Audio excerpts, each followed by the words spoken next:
The air outside was cool and crisp, a quiet contrast to the suffocating chaos inside the villa. I stepped out of the gate and exhaled, letting the night breeze wash the bitterness from my lungs. The soft hum of cicadas filled the air. Behind me, I could still hear muffled voices from the living room, half scolding, half panicked, but I didn't bother to listen. The students from Peking University followed closely. The lead girl, short-haired and sharp-eyed, smiled warmly. "President, we didn't mean to interrupt your family dinner," she said. "We just thought it'd be better to come in person. The academic office said you still hadn't confirmed your attendance for the National Forum next week." I nodded. "Good call. I'd forgotten about that." Another boy, tall with glasses, chuckled. "Forgot? You've been on every committee's radar for days. The dean even said if you don't show up, the event's doomed." I raised an eyebrow. "That's dramatic." They laughed, the tension instantly dissolving. The car parked outside was a black SUV with the Peking University emblem on the door. I opened the door and gestured for them to get in first. But before I could step inside, a voice called from behind me. "Wait!" "Chloe?" I turned around. Annie Tan stood by the gate, still wearing her kitchen apron. Her eyes were red, her expression hesitant. "I'm sorry," she whispered. "I should have said something earlier. You defended me so many times today, but I just couldn't speak." I smiled gently. "You don't need to apologize, Annie. Some people only learn the difference between kindness and weakness when someone else draws the line for them." She looked down, biting her lip. "They'll be angry with me later." "I know," I said quietly, "but that's not your burden anymore. Let them learn how it feels to lose control." For a moment, she stared at me, then nodded firmly, as if finding courage she'd never had before. The car door closed softly behind me. As we drove off, I glanced back through the tinted window. Annie still stood there, small and fragile under the yellow porch light, but this time, her shoulders were straight. The night city rolled by in flashes of neon and shadow.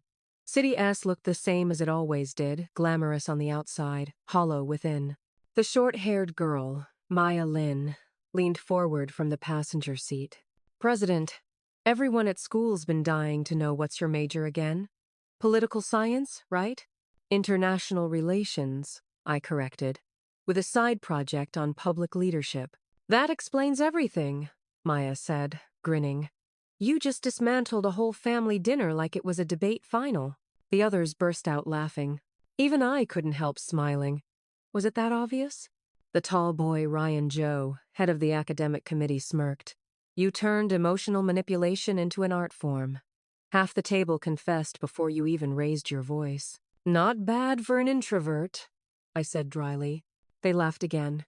Then Ryan grew thoughtful. "But seriously, that girl, the cousin, she seemed like the type who always gets away with things." I nodded. "She's a professional victim. People like that don't need power. They survive by borrowing it." Maya frowned. "You think she'll try something again?" I glanced out the window at the passing city lights. "Oh, she will," I said softly. "But next time she won't have an audience." For a while, the car was quiet except for the steady hum of the engine. Finally, Maya broke the silence. "By the way, we heard your acceptance speech for the National Forum is supposed to represent our university this year. Any idea what you'll say?" I thought for a moment, then smiled faintly. "Something simple," I said. "About how leadership isn't about authority, it's about clarity. Knowing when to act and when to stop pretending." Maya grinned. "That sounds exactly like you." When we reached the university gates, the guards saluted respectfully. Students passing by waved when they recognized me. "President Chloe." "Welcome back," I waved back lightly. The campus was bathed in golden streetlights, the air thick with the scent of night jasmine. After the long, exhausting dinner at the Tan Villa, this place felt like oxygen. Ryan parked the car and turned around. "You sure you're not going home tonight?" I shook my head. "No. I've had enough family for one lifetime." The others chuckled, said their goodbyes, and headed to the dorms. I lingered for a while under the archway of the main building, gazing up at the stone crest of Peking University. Then I took a deep breath and whispered to myself, "Welcome home." The next morning, while I was in the student union office reviewing reports, my phone buzzed. It was an unknown number. "Hello?" I answered absently. A familiar, overly polite voice spoke on the other end. "Chloe, dear, it's your mother. We were just talking last night and realized things might have gotten a little heated. Why don't you come home this weekend? We're planning a small seafood dinner, your favorite, remember?" Ah, there it was, the first wave of damage control. I leaned back in my chair, fingers tapping the desk rhythmically. She didn't sound sorry, just anxious. The tone of someone who'd realized their pride might cost them social capital. "Seafood?" I said mildly. "I thought you said I was allergic to shellfish." She hesitated. "Oh, well, that was years ago. You've grown since then. Besides, Nina will be there too. She wants to apologize." I smiled faintly, though she couldn't see it. Apologize? To me? Or to her reputation? Her voice tightened. "Chloe, must you always talk like this? You're our daughter, can't you let go of the past?" I looked out the window at the blooming garden below. Students walked by laughing, the morning sun glinting off the pond. "I did let go," I said softly. "Last night." Before she could respond, I ended the call. The phone buzzed again almost immediately this time with a message from Annie. "Mom says they're inviting you again. Please don't come if you don't want to. I'll handle whatever happens." I smiled. "You've already handled enough," I replied. "Let them eat their own seafood." The Tan family's villa was once again filled with guests, laughter, and the scent of seafood that hung heavy in the air. This time, the dinner was private, yet every corner of the house glimmered with polite extravagance designer tableware, imported wine, and the most expensive seafood dishes City S could offer. Madame Tan floated between tables, her smile stretched thin but practiced. She greeted every guest as if nothing unpleasant had ever happened. Only those who looked closer could see the cracks. Whispers trailed behind her like shadows. Wasn't her daughter supposed to be from Peking University? Which one? Though the real one or the niece? I heard there was a fight during her birthday dinner. Rumors spread faster than the scent of grilled lobster. Still, Madame Tan pretended not to hear. "The past is the past," she said to anyone who dared bring it up. "Family matters are private." Nina Tan, meanwhile, sat stiffly in her seat, her once flawless confidence completely shattered. She was dressed beautifully, as always, but the sparkle in her eyes had dulled. Her mother, Aunt Susan, kept whispering reassurances beside her. "Smile, darling. People will forget soon. Just act composed." "But what if they ask about Chloe?" Nina hissed under her breath. Aunt Susan's painted lips tightened. "Then tell them she's busy with student union affairs. Keep it vague. The less said, the better." But of course, people did ask, "Where's Chloe?" The president of Peking University's student union, right? Such an honor for your family. The question stabbed right through Madame Tan's perfect smile. "Oh, she's been so busy lately," she said quickly. "Meetings, events, you know how those student leaders are." She laughed softly, but it sounded hollow. "Busy indeed," one guest murmured. "I saw her on the university news site this morning. She's representing the school at the National Forum next week. Such a brilliant young woman." Aunt Susan's hand froze on her wine glass. Nina felt her chest tighten. Chloe was on the news again? She forced a smile, her nails digging into her palm under the table. Another guest leaned closer, lowering his voice conspiratorially. "You know, I didn't realize at first. I thought Nina was the one who got into Peking University. But turns out..." He trailed off when he noticed Nina's expression and quickly added, "Oh, but both girls are so talented, of course." Too late. The damage was done. The Tan family's polite laughter faded, replaced by awkward silence. Meanwhile, the servants moved about silently, their eyes lowered, but even they couldn't hide their amusement. Word had spread quickly among the staff after the previous dinner. They all knew what had happened. When the main course arrived, a massive seafood platter covered in lobster tails, and abalone Madame Tan raised her glass, forcing a smile. "To family," she declared. "And to new beginnings." Her voice wavered slightly, betraying her anxiety. Just as she was about to drink, a servant rushed in, breathless. "Madame Tan, someone's at the gate. They said they're from Peking University." The room went dead silent again.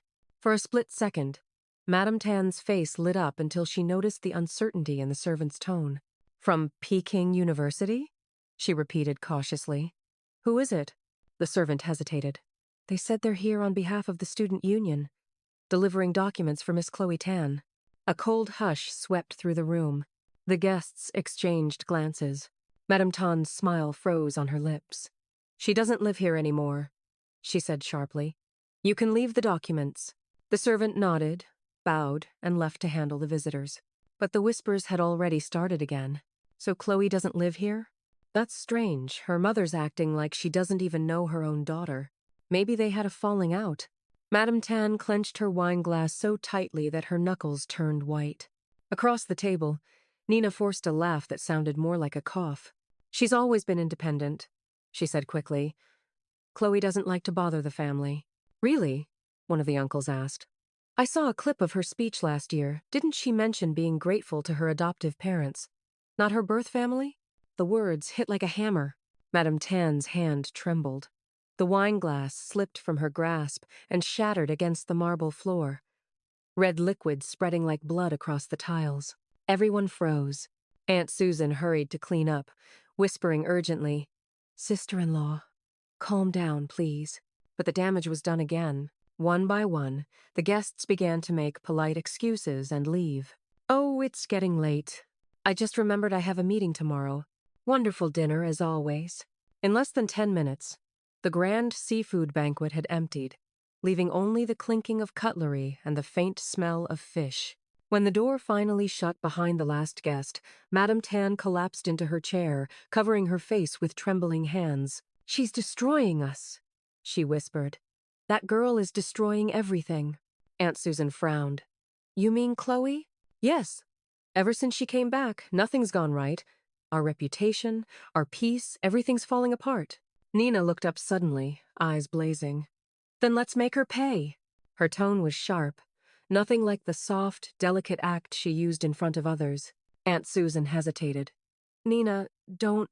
She humiliated me, Mother, Nina snapped. In front of everyone. She ruined everything. I won't let her get away with it. She slammed her chopsticks onto the table, her expression hard and cold. If the world loves her so much, then let's see how they handle the truth. Truth? Aunt Susan asked carefully. Nina smiled darkly. That Chloe Trin isn't the sweet, perfect president everyone thinks she is. She's got her secrets too. I just need to find them. Madame Tan lifted her head, her face still pale but her eyes glinting with something dangerous. Do what you must, she said quietly. But don't fail. That night, as City S glittered with endless lights, Nina sat alone in her room, scrolling through social media. On every platform, Chloe Trin was trending. Clips of her speeches, interviews, and photos at international events filled the feed. The comments were overflowing with admiration. Smart, elegant, fearless, she's everything a leader should be. Peking University really knows how to pick their student union president. She's an inspiration. Nina stared at the glowing screen, her reflection warped in the glass. Then, slowly, she smirked. If you want to play, she whispered, I'll play too. Nina Tan sat at her vanity, the glow from her phone screen reflecting off her polished nails. The room around her was a shrine to her own vanity designer perfumes, expensive jewelry, rows of luxury handbags neatly displayed. But tonight, none of it gave her satisfaction. Everywhere she looked online, there was Chloe Trin, her flawless smile, her sharp speeches, her effortless poise. Even the headlines seemed to mock her. Peking University's Student Union President, the pride of a generation. From small-town girl to academic icon, Chloe Trin, beauty, brains, and leadership combined. Nina's jaw clenched so tightly it hurt. She scrolled through the comments, her eyes dark with resentment. She's such an inspiration. Wish I could be like her. Her family must be so proud. Family. That word burned in Nina's mind like acid. Her fingers trembled as she opened a new anonymous account and began typing. You think she's perfect? Don't be fooled. She's just good at pretending. Ask anyone who knows her. She used to live off someone else's family and act like she owned the place. She hit post. Then another. Rumor has it she wasn't even the real daughter. Some people just know how to play the victim card and climb their way up. The posts spread quietly, like venom in water. Within hours, screenshots of the comments started circulating. Most people ignored them at first, but then a few gossip accounts picked them up. Who's the real Chloe Trin? Dark past of Peking University's golden girl? By morning, the topic had gained traction. Nina smiled for the first time in days.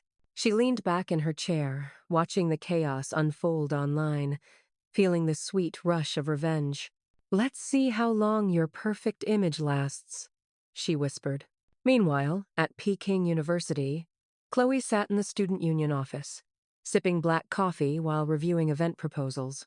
Her phone buzzed. Maya Lin burst through the door, waving her tablet. "President, have you seen this?" Chloe looked up calmly. "Good morning to you, too." Maya frowned. "No, seriously. Someone's spreading rumors about you online.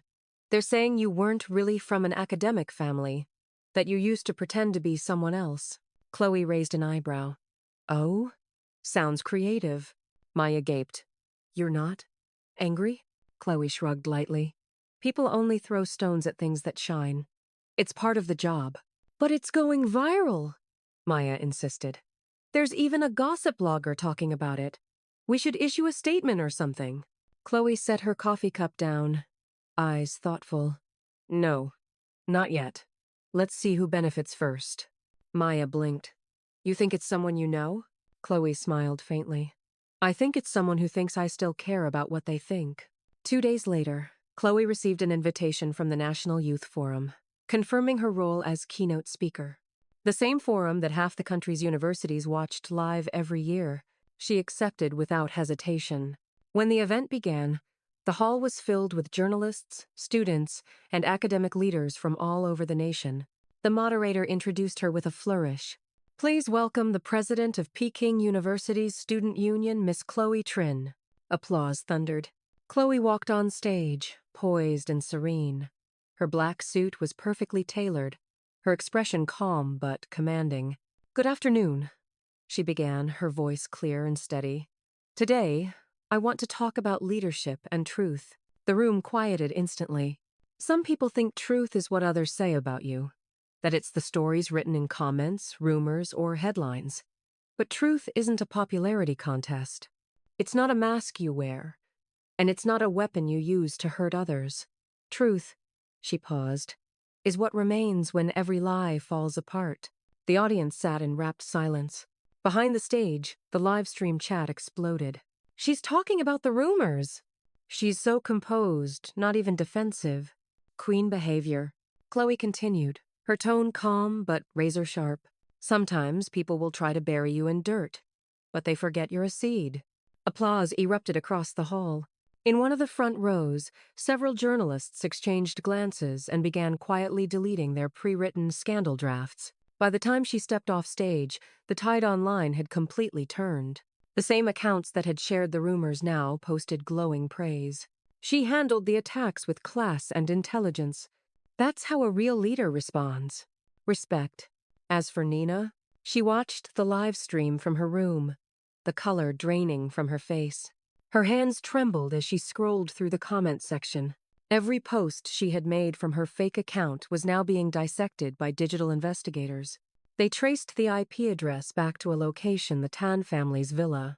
By nightfall, fake rumor from Tan residents was trending higher than her original lies. Aunt Susan stormed into her room, face pale with fury. "What did you do, Nina?" I just wanted... Do you have any idea how much trouble this has caused us? The police came by asking about cyber defamation. Your uncle is furious." Nina's voice broke. "I just wanted her to stop being so perfect." Aunt Susan's tone hardened. "And now she's untouchable, and you've made us the villains." Nina stared at her reflection in the mirror, the same beautiful face, now twisted with disbelief. For the first time in her life, she realized her lies couldn't save her anymore. Later that night, Chloe sat alone on her dorm balcony, the city lights shimmering below. Her phone buzzed a new message. It was from Annie. "Did you see the news? She's been exposed. Everyone knows now." Chloe typed slowly. "Let it be. Some truths reveal themselves better in silence." After a pause, Annie replied, "You really are different, Chloe. I don't know how you stay so calm." Chloe smiled faintly. "When you've lived long enough with people trying to control your story, you learn to write your own." She set the phone down and looked up at the stars. The night sky over Beijing glittered, vast, endless, and free. The scandal surrounding the Tan family spread faster than wildfire. Within a week, every parent group and local news page in City S was buzzing with the same headline. Rumors about Peking University president traced to Tan residents. No one mentioned Nina's name directly, but everyone knew. At the school where Madame Tan taught, whispers filled the hallways. Students giggled behind her back. Colleagues avoided her in the lounge.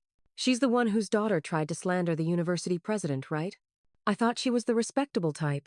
The once proud teacher who loved lecturing others about morality now kept her head down, pretending not to hear. A few weeks later, the education board suspended her for behavior damaging to public integrity. Her husband resigned quietly not long after. And Nina? She stopped showing up anywhere. Her social media accounts vanished overnight. Some said she'd gone abroad. Others said she couldn't face the shame. The truth was simpler.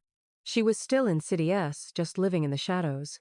For someone who had built her life on attention, being invisible was worse than punishment. Meanwhile, Annie Trin began a new life with the Trin family. She officially changed her name Trin Annie and enrolled in a culinary program at a top institute. Cooking had always been her escape, and now it became her purpose. Every week, she sent Chloe a photo of a new dish she'd made. "This one's for you, sister. I'm learning how to make your favorite noodles." Chloe always replied with encouragement, "Keep cooking. Every dish is a piece of peace." At the Trin household, laughter returned. The scent of grilled meat and soy broth once again filled the air. Even their family dog seemed happier, a small but undeniable symbol that life had moved forward. As for Chloe, her days at Peking University grew busier but calmer. The National Youth Forum had made her a household name, and yet she remained as grounded as ever, the same sharp, thoughtful girl who always knew how to keep her cool in chaos. One evening, she sat in the library long after everyone else had left, surrounded by papers and the soft hum of city lights outside. Footsteps echoed down the aisle. Leonard Foe stopped by her table, setting down 2 cups of coffee. "You didn't have to," she said, glancing up. He smiled. "You always say that, and yet you always drink it." Chloe chuckled quietly and took a sip. They sat in silence for a while, not the awkward kind, but the kind that feels like peace after a long storm. Finally, Leonard spoke. "I watched you at the forum," he said. "The way you handled those questions, I've never seen anyone stay that calm while being under fire." She smiled faintly. "You've seen me under worse." He nodded. "True, but that was different. Back then, you were fighting to survive. This time, you were leading." The compliment hung in the air, soft but weighty. Chloe leaned back, gazing out at the faint reflection of stars on the library window. "For years, people told me who I was supposed to be," she said quietly. "A lost daughter. A replacement, a problem, a miracle depending on what made them feel better. I think I finally stopped needing their definitions." Leonard looked at her, admiration flickering in his eyes. "So who are you now?" She turned toward him, her smile gentle but certain.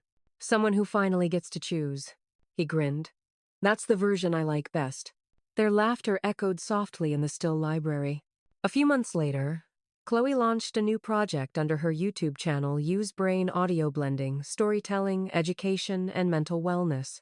Her first video began with her calm voice. "This isn't just about success or failure. It's about reclaiming your story no matter how many times others tried to rewrite it for you." The video went viral within days.